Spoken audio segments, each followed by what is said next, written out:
Lahul mulku wa lahul hamdu yuhyi wa yumiitu wa huwa ala kulli syai'in qadir.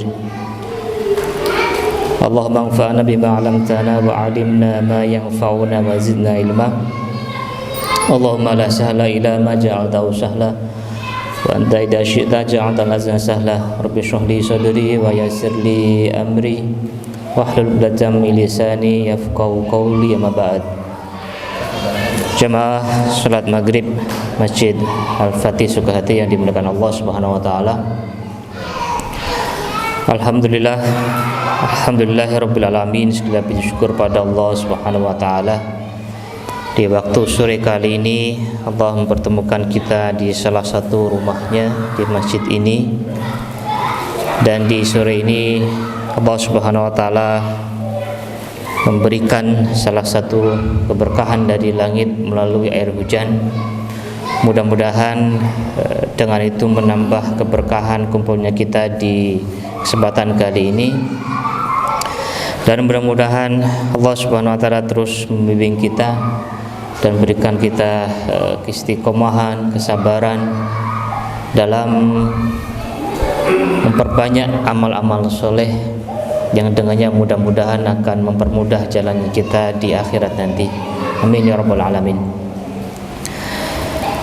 Salawat berikan salam kita aturkan kepada Nabi kita, suri tauladan kita Nabi Muhammad sallallahu alaihi wasallam, pada para sahabat, pada keluarganya, dan mudah-mudahan kita juga bisa terus mempelajari ajaran-ajaran beliau, terus merenungi kalimat-kalimat beliau, dan berusaha semaksimal mungkin untuk mengamalkan apa yang sudah diajarkan oleh beliau Muhammad sallallahu alaihi wasallam.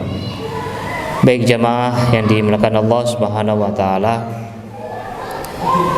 di kesempatan kali ini insyaallah ini adalah hari perdana di kegiatan Masjid Al-Fatih ini dalam rangka untuk memakmurkan dan menghidupkan masjidnya Allah Subhanahu wa taala. Maka diisi dengan mempelajari ilmu-ilmu Allah Subhanahu wa taala. Mudah-mudahan untuk tim DKM dan semua yang terlibat di sini, Allah mudahkan kehidupannya dan diberkahi segala hidupnya, keluarga dan hartanya. Amin ya rabbal alamin. Baik, insyaallah di pertemuan kali ini kita sedikit membahas tentang adab sebelum ilmu.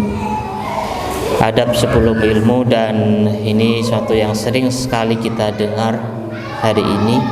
Dan Masya Allah, ini nikmat yang Allah berikan pada kita, yang dulu mungkin sangat jarang kita dengar kalimat ini, bahwa kalau belajar sebelumnya harus melalui tahapan adab dulu sebelum ilmu. Namun sekarang alhamdulillah dengan izin Allah, kalimat ini sudah sangat akrab di telinga masyarakat. Namun kadang juga tidak jarang di antara kita juga sebenarnya masih bingung. Banyak hal yang mungkin menjadi sebuah pertanyaan tentang adab itu sendiri, ataupun kenapa sih harus beradab. Kenapa harus beradab? Karena kalau hanya sekedar jargon terus ngikutin kebiasaan euforia masyarakat, ini akan sekali berubahnya tuh sangat cepat sekali. Lambat laun pasti akan hilang jargon itu, karena perkembangan zaman yang bisa menghadirkan jargon-jargon atau kalimat-kalimat baik, sehingga akan menggeser kalimat ini jika kita tidak memahami dengan baik dan betul. Sebenarnya simple, adab terus ada 3 kalimat, ada 3 kata, adab sebelum sama ilmu.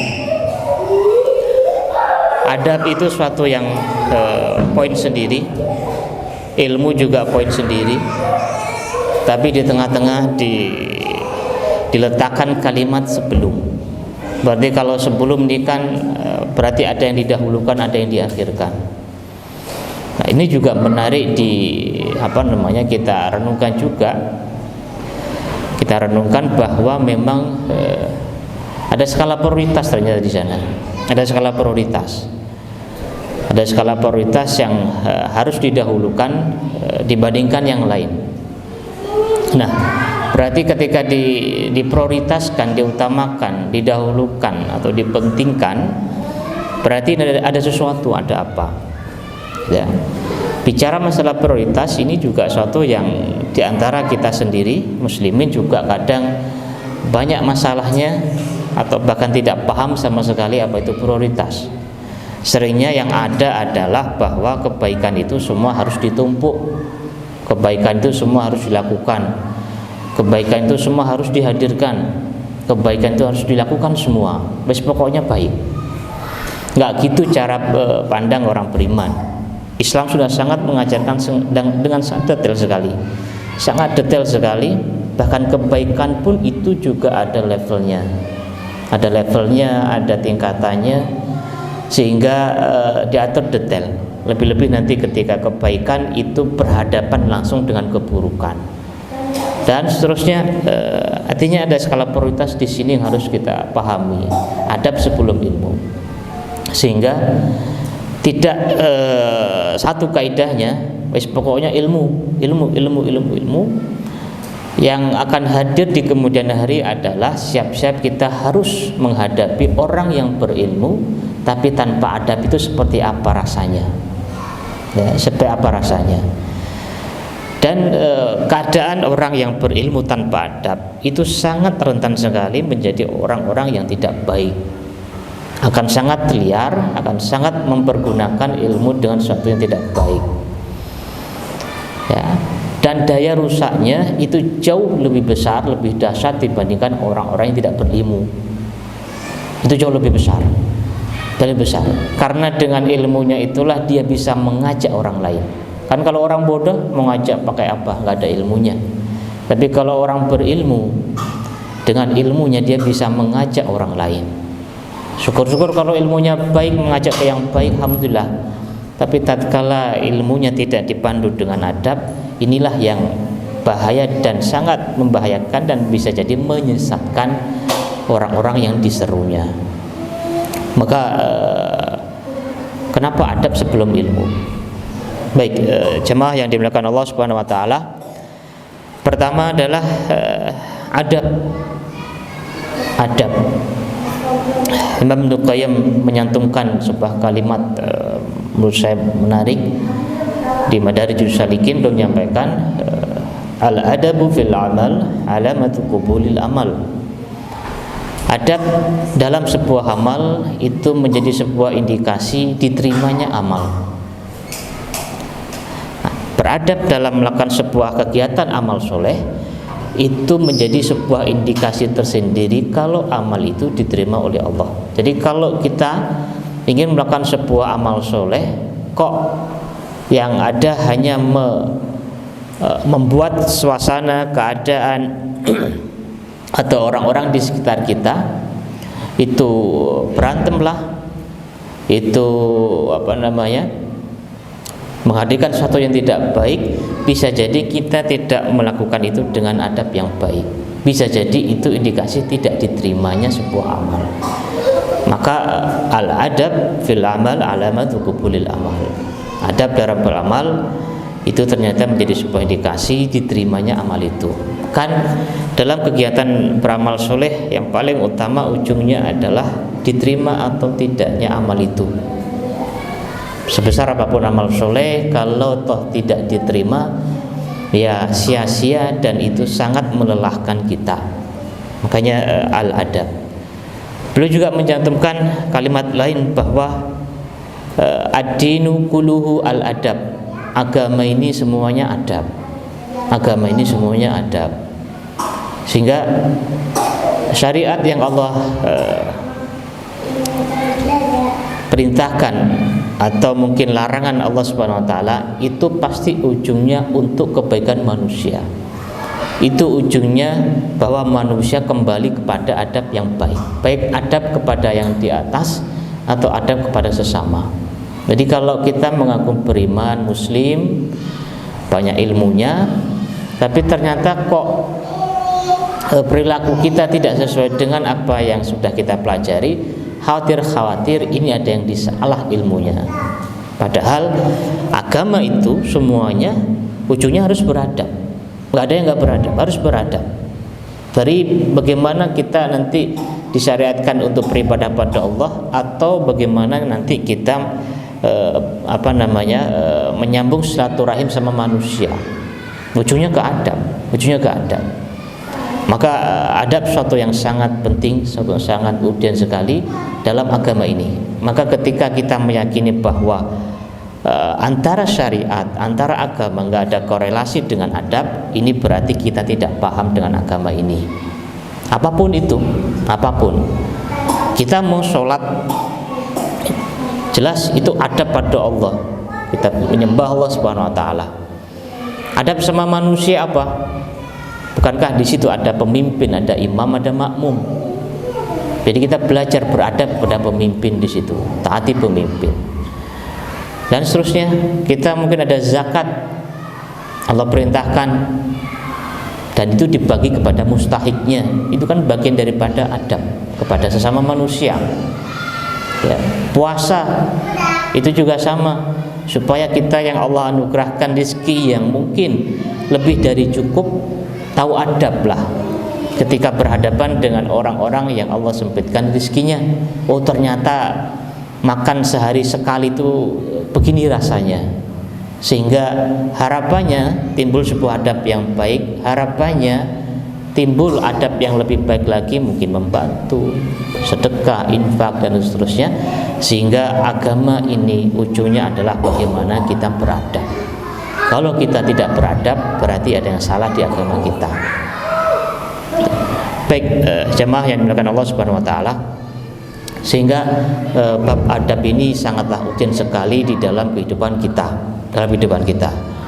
Allah Subhanahu Wa Taala mengatakan di dalam surat At-Tahrim ayat ke-6, A'udzubillahi minasyaitonirrajim, Ya ayyuhalladzina amanu qu anfusakum wa ahlikum nara waquduhan nasu wal hijarah 'alaiha malaikatun ghiladun syidadun la ya'sunallaha ma amarahum wa yaf'aluna ma yu'marun.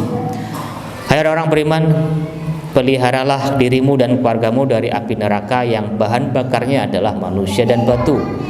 Penjaganya malaikat-malaikat yang kasar, keras, dan tidak mendurhakai Allah terhadap apa yang diperintahkannya kepada mereka, dan selalu mengerjakan apa yang diperintahkan. Imam Ibnu Abbas radhiyallahu anhuma, sahabat mulia dan yang lainnya, mengomentari ayat ini belum mengatakan adibuhum wa allimuhum. Bagaimana cara kita menjaga diri ini dan keluarga ini dari api neraka? Karena Allah perintahkan di situ untuk menjaga. Wahai kalian orang-orang beriman, jagalah diri kalian dari api neraka, dan juga keluarga kalian. Sebenarnya kan kesimpulan hidup kita ini di dunia kan cuma itu, dan cuma supaya nanti kita itu ketika Allah wafatkan kita, nanti kita dibangkitkan dan seterusnya, itu kan ujungnya kita selamat dari neraka. Kan cuma itu ujungnya, kan kalau nggak neraka ya surga, kalau neraka ya surga.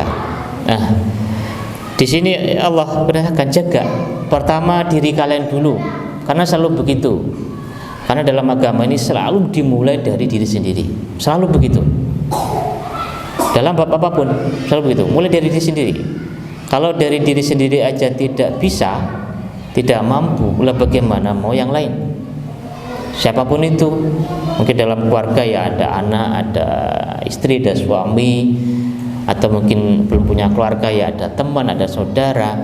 Kalau diri sendiri belum selesai, diri sendiri belum baik, belum soleh, bagaimana mau ngajak yang lain? Maka selalu ku anfusakum. Lagi-lagi ini juga prioritas juga. Mulai dari diri sendiri, ya. Terkadang ketika kita sudah baik pun mengajak orang lain, dan qadarullah orang lain itu tidak mau, seringnya kan gitu. Lah bagaimana kita sendiri nggak baik tiba-tiba mengajak orang lain, ya.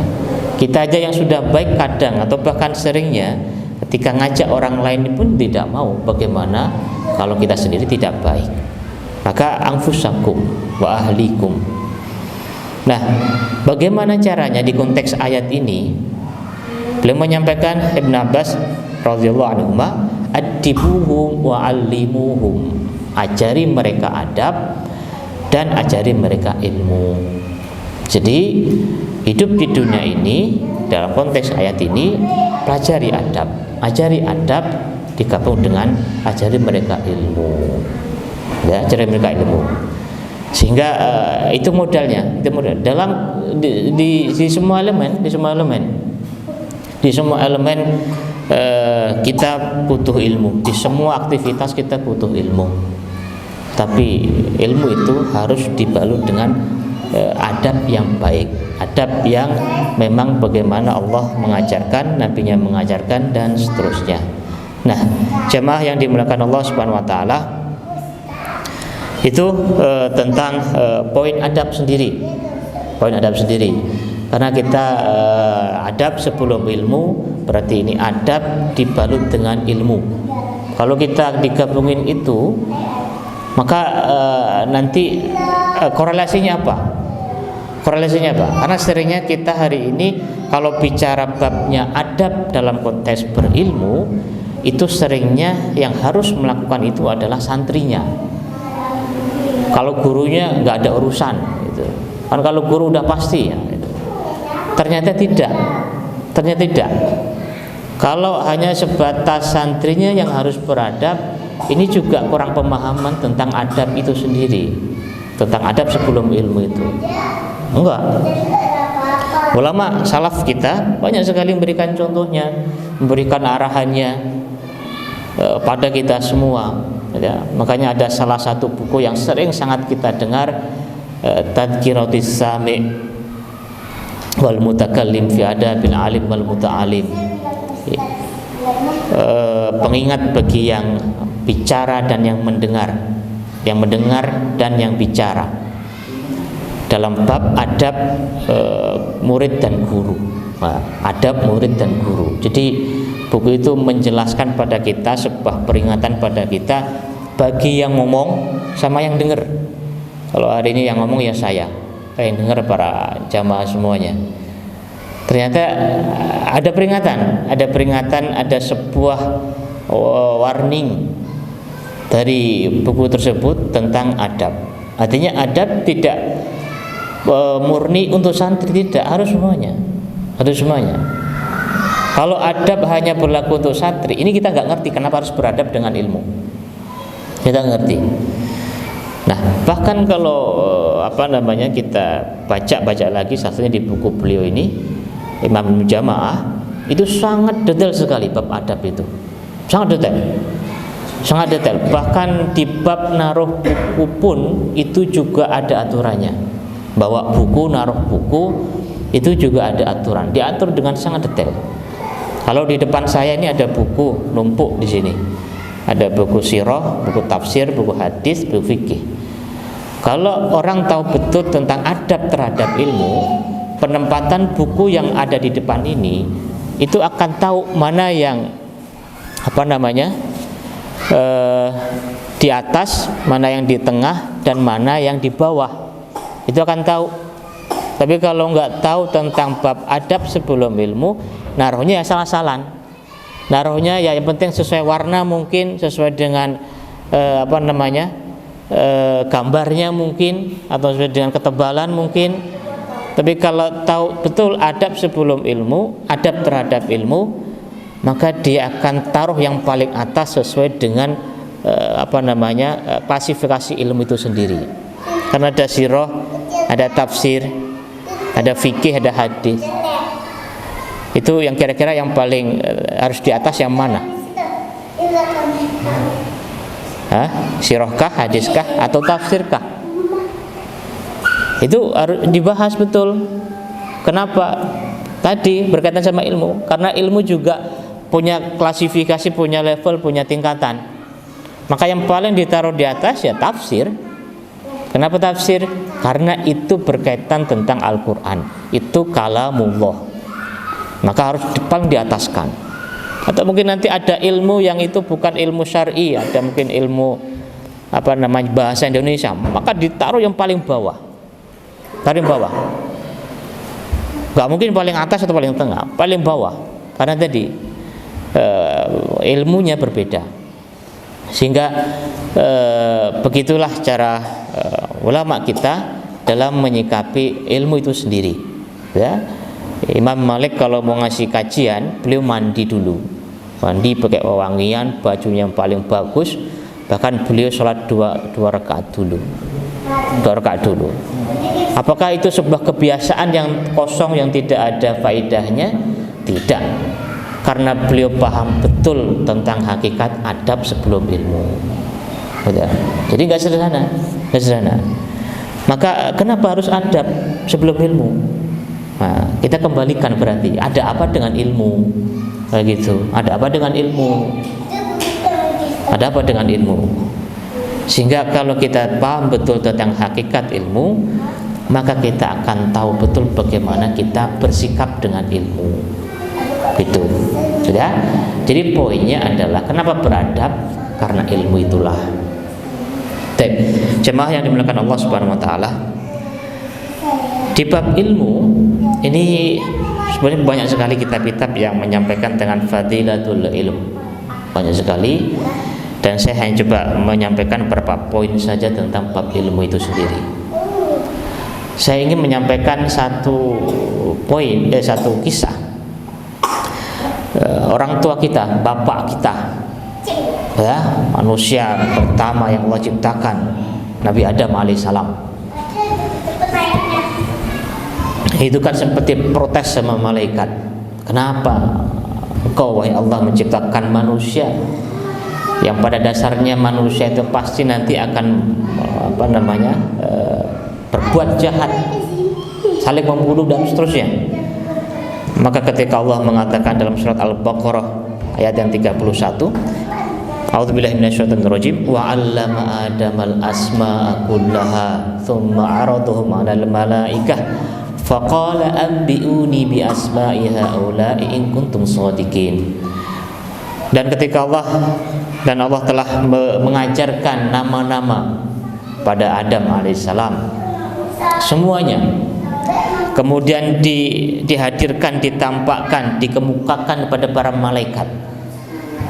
Ya, Allah mengatakan faqala anbi'uni bi asma'i haula'i in kuntum shadiqin. Wahai para malaikat, coba kamu sebutin semua itu kalau kalian benar-benar jujur, orang yang benar.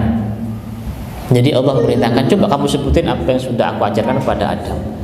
Para malaikat qalu subhanaka la ilma lana illa ma 'allamtana innaka antal alimul hakim. Mereka berkata, Maha suci Allah, Maha suci Engkau, kami tidak ada ilmunya melainkan apa yang telah Engkau ajarkan pada kami. Sungguhnya Engkau wahai Allah Maha mengetahui lagi Maha bijak. Kemudian Allah mengatakan, qala ya Adam ambihum. Adam, kasih tahu mereka. Falamma amba'ahum bi asma'ihim qala alam aqul lakum inni a'lamu ghaibas sama'i wal ard ghaibas samawati wal ard wa a'lamu ma tubduna wa ma kuntum taktumun. Ketika Adam menyampaikan nama-nama itu, Allah mengatakan, bukankah aku pernah mengatakan pada kalian, sungguhnya aku lebih tahu akan kegaiban langit-langit dan bumi, dan aku tahu apa yang kalian sembunyikan dan apa yang kalian tampakkan. Ya. Terus terakhir Allah mengatakan, wa idz qulna lil malaikati isjudu li Adam fasajadu illa iblisa aba wastakbar wa kana minal kafirin. Dan ingatlah ketika kami berfirman kepada para malaikat, sujudlah kamu kepada Adam, maka sujudlah mereka kecuali iblis. Ia enggan dan takabur, dan adalah ia termasuk golongan orang-orang yang kafir. Jemaah yang dimuliakan Allah Subhanahu wa taala, Nabi Adam alaihissalam ketika itu bahkan diragukan oleh para malaikat ketika Allah ciptakan. Kemudian Allah ajarkan ilmu kepada Nabi Adam, al-asma, nama-nama itu, sehingga menghadirkan penghormatan yang sangat tinggi yang dilakukan oleh para malaikat. Allah mengatakan sujud pada Adam. Kenapa? Karena ilmu. Ya. Orang tua kita dulu mulia gara-gara ilmu, gara-gara ilmu. Sehingga dengan ilmu inilah Nabi Adam naik, Nabi Adam mulia, dan para malaikat sujud sebagai penghormatan kepada beliau. Tadi karena ilmu. Jemaah yang dimuliakan Allah Subhanahu wa taala. Nah, selanjutnya tentang ilmu ini, Imam Ahmad rahimahullah pernah mengatakan, an-nasu muhtajuna ilal ilm qabla al-ma'i wal khubz. Manusia itu butuh pada ilmu sebelum mereka butuh kepada makan dan minum. Li'anna al-ilm yahtaju ilaihi al-insan fi kulli sa'ah. Kalau ilmu itu manusia butuhnya setiap waktu, setiap detik bahkan. Ya, setiap detik. Kan kita mau ngapain aja kan butuh ilmu hari ini. Kita mau makan juga butuh ilmu. Kita mau minum ada ilmunya. Kita mau mandi juga harus ada ilmunya. Kita mau sholat jelas ada ilmunya. Kita mau berdialog dengan pasangan kita juga harus ada ilmunya. Kita mau dialog sama teman kita kan juga harus ada ilmunya. Semua ada ilmunya. Semua ada ilmunya. Dari mau tidur sampai bangun tidur lagi, sepanjang hari ilmu itu setiap detik, setiap saat dibutuhkan oleh manusia. Kalau babnya makan sama minum, kata beliau, yahtajuhu fil yaum maratan aw maratain. Kalau babnya makan minum kan biasanya butuhnya cuma sekali atau 2 kali. Kalau di Indonesia 3 kali ya. 3 kali. 3 kali dibandingkan berapa kali? Berkali-kali. Sehingga beliau mengatakan manusia lebih butuh ilmu sebenarnya daripada cuma makan sama minum. Minum. Karena kebutuhan ilmu itu jauh sangat dibutuhkan dan sering sekali dibutuhkan dalam semua lini kehidupan manusia. Ya, manusia. Sehingga ilmu itu menjadi sesuatu yang sangat penting sekali. Bahkan Allah Subhanahu wa taala, ini sering saya sampaikan, ketika seorang itu berilmu, itu jelas itu Allah angkat. Tapi ternyata Allah juga bukan hanya manusia yang diangkat. Bukan hanya manusia. Saya agak lupa nih di Al-Maidah ayat berapa ya itu. Saya agak lupa, nanti dicek di awal-awal itu. Tentang anjing yang diajarkan, anjing yang pintar. Saya lupa, nanti dicek deh. Al-Maidah yang ayat sebelum 10 kalau salah. Kita tahu anjing lah, sarazat kan anjing haram ya, haram. Tapi ternyata itu Allah angkat derajatnya. Allah angkat derajatnya. Ketika anjing itu pintar, anjing itu pintar. Artinya pintar itu ya ada ilmunya. Nanti pembahasannya di bab memelihara anjing untuk berburu sebenarnya, berburu. Maka dia dibedakan di dalam agama ini. Kalau anjingnya ini bodoh, hasil buruannya nggak boleh dimakan. Tapi kalau anjingnya ini pinter, memang diajarkan oleh pemiliknya untuk berburu, dan nanti berburu itu hasilnya untuk siapa, dan ketika berburu itu dilepas dengan basmalah, maka itu yang boleh dimakan hasil buruannya. Artinya dibedakan. Anjing secara zat haram ketika digunakan untuk berburu itu dibedakan tadi. Pembedanya adalah ini berilmu apa enggak berilmu. Berilmu tidak berilmu, mulia. Apalagi manusia. Maka Allah mengatakan, ini sudah sangat sering kita dengar dalam surat Al-Mujadilah ayat 11. Yarfa'illahu alladzina amanu minkum walladzina utul ilma darajat. Allah akan angkat, meninggikan orang-orang yang beriman di antara kamu dan orang-orang yang diberi ilmu pengetahuan beberapa derajat. Jadi orang berilmu itu diangkat dibandingkan orang beriman tidak berilmu. Kenapa diangkat? Karena ilmunya tadi itu. Ya, karena ilmunya tadi itu. Karena jamaah yang dimuliakan Allah Subhanahu wa taala. Kenapa orang berilmu terus rawatibnya jalan, sholat sunnahnya, puasanya jalan, apalagi sedekahnya jalan, baik banget, tapi dia tidak berilmu. Tidak berilmu. Tiba-tiba ada sosok orang yang ibadahnya ya tidak bagus-bagus amat, ada tidak sesoleh yang satu, ya, tapi dia berilmu. Dalam agama ini yang mulia yang berilmu. Kok begitu, Ustaz? Iya, karena dalam agama ini dilihatnya adalah sisi kemanfaatannya, sehingga ini lebih berilmu. Karena kalau yang tadi ibadah tadi itu ahli ibadah, pokoknya rajin semuanya, bukan berarti ini tidak baik. Ini baik. Tapi ternyata kemanfaatannya itu hanya untuk dirinya, iya kan? Kita sholat kan untuk diri kita, meskipun ada sih kemanfaatan untuk orang lain ada, tapi secara tidak langsung.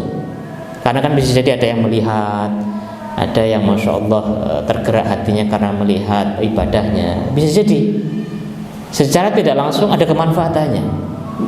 Tapi kalau orang berilmu itu kemanfaatannya bukan hanya untuk dirinya, tapi kemanfaatannya untuk makhluk-makhluk Allah yang lain. Iya, makhluk yang lain, untuk manusia, untuk hewan. Makanya kan hewan-hewan di lautan sampai an-namlah fi juhriha, seekor semut di lubangnya itu kan akan mendoakan kebaikan bagi para penuntut ilmu. Kenapa? Kemaslahatannya kembali kepada mereka juga. Coba kalau orang, contoh ada lubang semutnya banyak di situ. Kan kalau nggak ada ilmu dibuat mainan, ya kan, dibakar atau mungkin diapa, nggak boleh. Atau mungkin kita mau nyembelih ayam, gitu kan? Bahkan hadis Nabi kan ada adabnya ketika mau nyembelih kan, waliyuhidda syafradahu, hendaknya ditajamkan itu pisaunya atau goloknya itu, karena nyiksa kalau nggak gitu. Nah itu kan kalau yang nggak berilmu kan, yang penting pokoknya mati aja, entah matinya lama atau matinya sekalian potong itu sampai ketebas itunya, kalau nggak ada ilmunya. Tapi kalau orang berilmu tahu batasannya. Oh kalau nyembelih itu ya ditajemin dulu, oh ngadep ya di kiblat, oh jangan sampai putus dan sebagainya.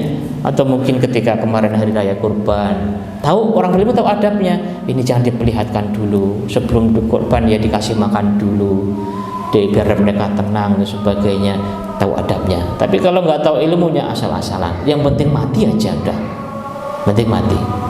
Maka kemanfaatan ilmu itu jauh lebih luas manfaatannya, bahkan bukan untuk dirinya sendiri, untuk manusia dan untuk makhluk-makhluk Allah Subhanahu wa ta'ala. Sehingga dengan ilmu itulah bumi ini akan baik. Maka yarfa'illahu alladzina amanu minkum walladzina utul ilma darajat, itu Allah angkat derajatnya dibandingkan hanya beriman.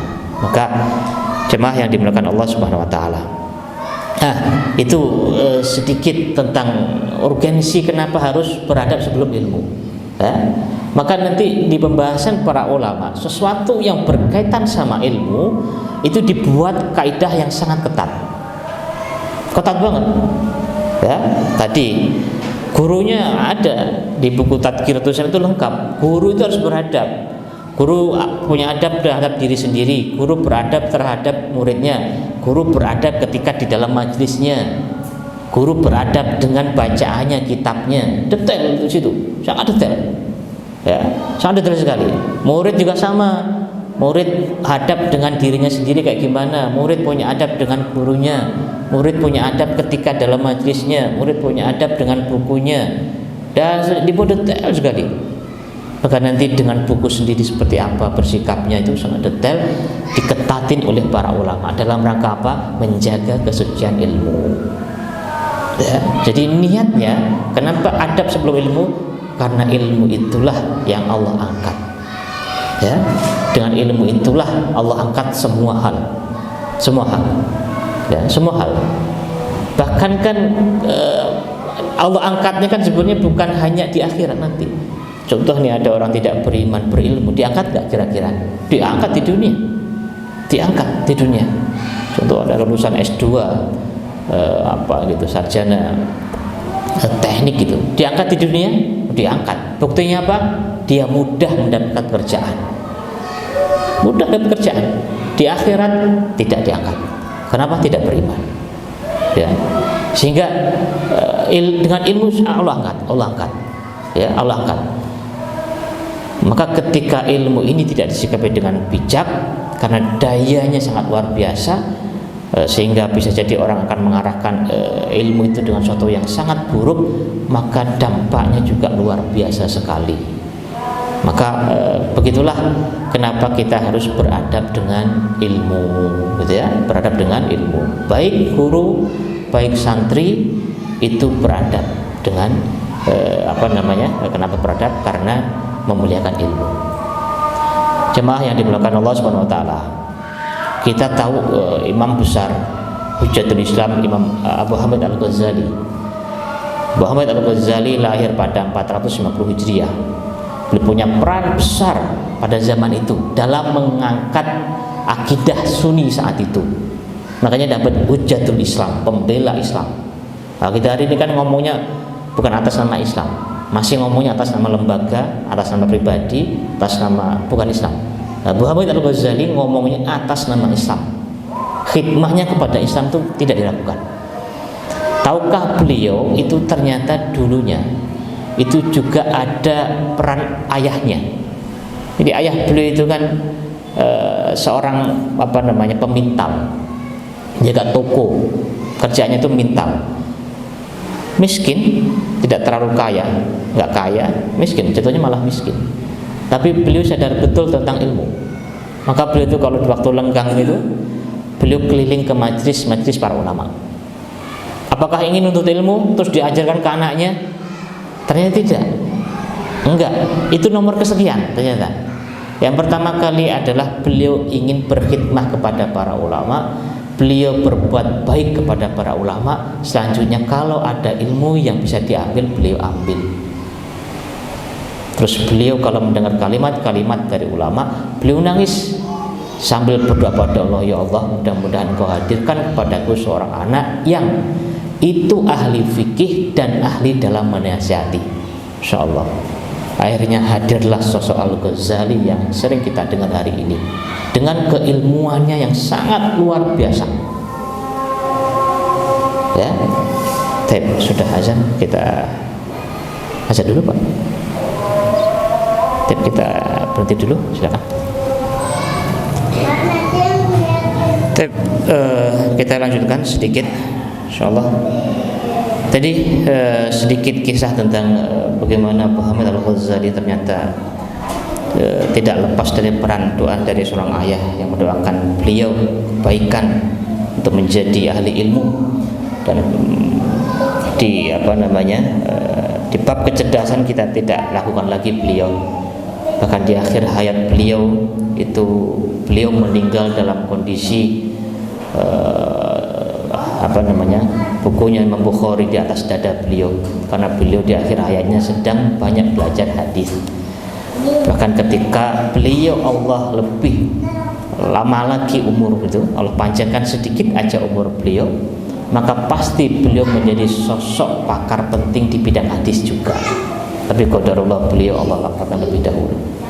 Artinya, masya Allah, peran ayah luar biasa. Peran ayah luar biasa dalam kebaikan anak.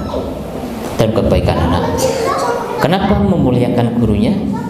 Bukan karena memuliakan sosoknya, tidak. Karena memuliakan ilmunya. Kenapa kita ketika bermajlis, baik guru, santri itu kenapa berwudu? Karena untuk memuliakan ilmu. Bukan karena itu suatu yang kosong, kebiasaan, bukan. Tapi bareng-bareng kita memuliakan ilmu. Kalau gurunya sudah memuliakan ilmu, santri juga memuliakan ilmu, mudah-mudahan apa yang disampaikan oleh gurunya itu bisa ditangkap oleh santrinya, karena sama-sama menjunjung tinggi ilmu. Jemaah yang dimuliakan Allah Subhanahu wa taala. Selanjutnya ini adab yang paling sangat harus diperhatikan dalam proses menuntut ilmu adalah adab kepada Allah itu sendiri. Yang paling pertama dan yang paling mendasar yang sangat menentukan hasilnya nanti. menentukan. Karena kita menuntut ilmu untuk apa? Kita ngajar, kita belajar ini atas dasar apa? Ini atas dasar apa? Itu nanti akan menentukan akhirnya.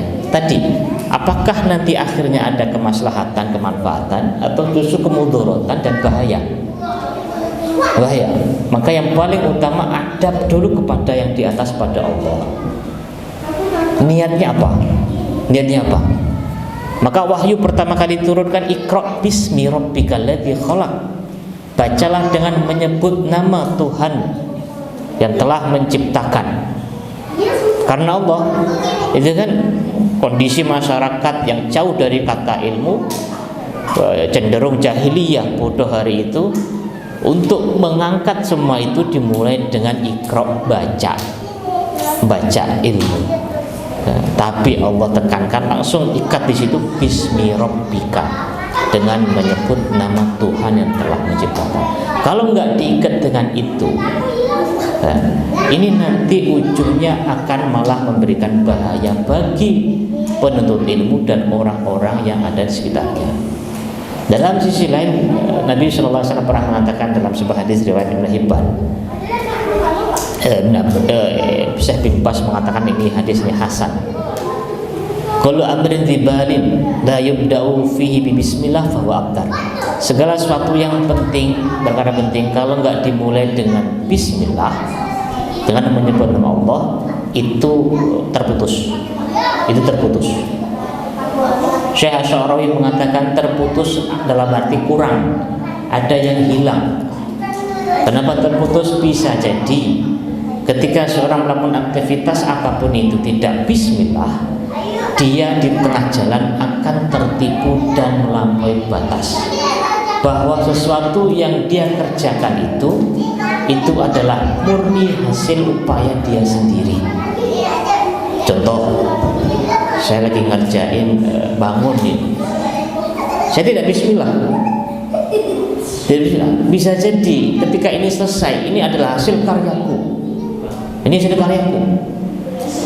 Lupa di situ bahwa Allah lah yang memudahkan semuanya. Ini akan tertipu. Ujungnya adalah sombong. Ujungnya adalah sombong. Seperti iblis. Qala ana khairum min khalaqtani min nar wa khalaqtahu min tin.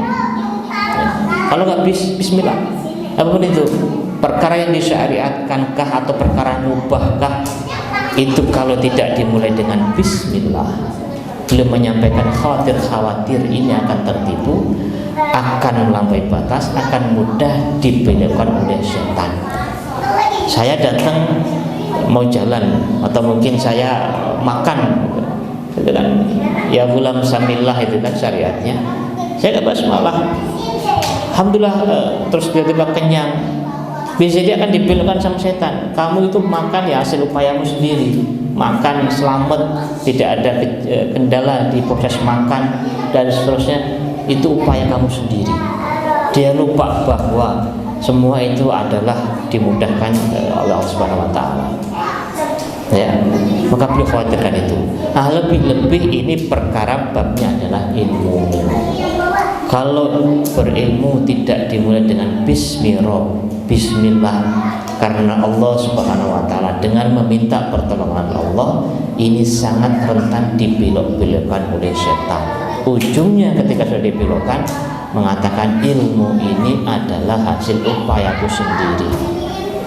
Dan lebih parah lagi, tidak sungkan dan tidak ragu untuk menggunakan ilmu dalam rangka kepuasan hawa nafsunya sendiri. Ujungnya adalah kemudorotan yang akan dihadirkan. Maka adab utama ketika menuntut ilmu, mengajarkan ilmu, mari bismillah, mari bismi Rabb, niat tulus karena Allah Subhanahu wa taala, minta pertolongan pada Allah, jangan sampai putus niat itu. Karena kalau putus niat itu, ingat, setan selalu mengawasi kita, mengintai kita, akan mudah sekali dibelok-belokkan. Ya, dimaksudkan kan? Baik yang mengajarkan sama, yang ngajar itu juga tidak lepas dari godaan. bisa jadi dia ngajar karena tujuan materi, bisa jadi dia ngajar untuk mencari pasar, bisa jadi dia ngajar untuk mencari jamaah, bisa jadi dia ngajar supaya viral, bisa jadi dia ngajar karena ada tujuan tertentu. Banyak hal, sehingga ketika ngajar pun ya tadi dia mengarahkan jamaahnya, muridnya untuk kepuasan hawa nafsu pribadi. Sama dengan murid juga sama, datang ke majelis niatnya tidak baik, ini akan sangat mudah dibelok-belokkan, sangat mudah sekali. Oh, kajiannya nggak bagus, bosenin, monoton, dan lain sebagainya, pindahlah. Masih mending. Tapi kalau seandainya ketika mengaji, ketika melihat gurunya menyampaikan sesuatu, kok niatnya nggak baik, bisa jadi setan masuk. Tuh, ustadzmu aja banyak salahnya tuh. Oh ya juga banyak salahnya. Itu disampaikan di luar ke teman-temannya, nanti dibanding-bandingkan, diadu domba dan seterusnya. Kalau itu tidak bismillah. Maka hati-hati di bab niat ini, baik yang ngajar maupun yang belajar. Mari bismillah, mari bismillah dengan menyebut nama Allah, minta pertolongan Allah dengan menyebut nama Allah yang telah menciptakan makhluk ini. Mudah-mudahan ketika semua sudah bismillah, ilmu itu akan memberikan kemanfaatan buat yang memberikan ilmu ataupun yang mendengarkan ilmu. Lagi-lagi jamaah yang dimuliakan Allah Subhanahu wa taala, mari kita cerdas dalam mengolah niat ini, mari kita cerdas dalam memperbaiki niat ini. Niatkan semua ini bukan karena sesuatu yang tidak ada manfaatnya untuk akhirat kita, tapi murni karena Allah Subhanahu wa taala. Niatkan juga dalam rangka tadi, kayak ayahnya Muhammad Al-Ghazali datang ke majelis ilmu dalam rangka untuk supaya Allah hadirkan anak-anak yang soleh. Itu juga bisa. Karena keterbatasan kita hari ini sudah terlambat, sehingga kita harus cerdas dalam membuat niat. Beda dengan anak kita. Kalau anak-anak kita masih umur 7 tahun, 8 tahun itu Masya Allah, karena pikirannya belum sibuk, belum ada beban, belum ada ini itu, problematika kehidupan tidak ada, maka beda dengan kita. Kalau kita hari ini kalau mau sama kayak mereka, udahlah, kita pasti akan tumbang di tengah jalan. Mending kalau cuma tumbang doang, tapi kalau dibolak-balikkan, dibelok-belokkan sama setan, waliyadzubillah. Maka dengan kondisi seperti ini, mari kita terus perbaiki niat dan cerdas dalam melafadzkan niat, memasang niat. Mudah-mudahan dengan niat yang baik itu, kalau toh Allah tidak hadirkan ilmu dalam benak kita, minimal Allah hadirkan kebarokahan atas niat baik kita yang lain. Itu mudah-mudahan itu. Mungkin itu yang bisa saya sampaikan. Barakallahu fikum para jamaah Masjid Al-Fatih Sukahati. Mudah-mudahan yang sedikit ini berikan peringatan buat diri pribadi, dan mudah-mudahan ada manfaatnya buat diri saya dan yang lainnya. Kalau ada benarnya dari Allah Subhanahu wa taala, kalau ada salahnya murni dari saya pribadi. Cukup saya akhiri. Billahi taufiq wal hidayah. Assalamualaikum warahmatullahi wabarakatuh.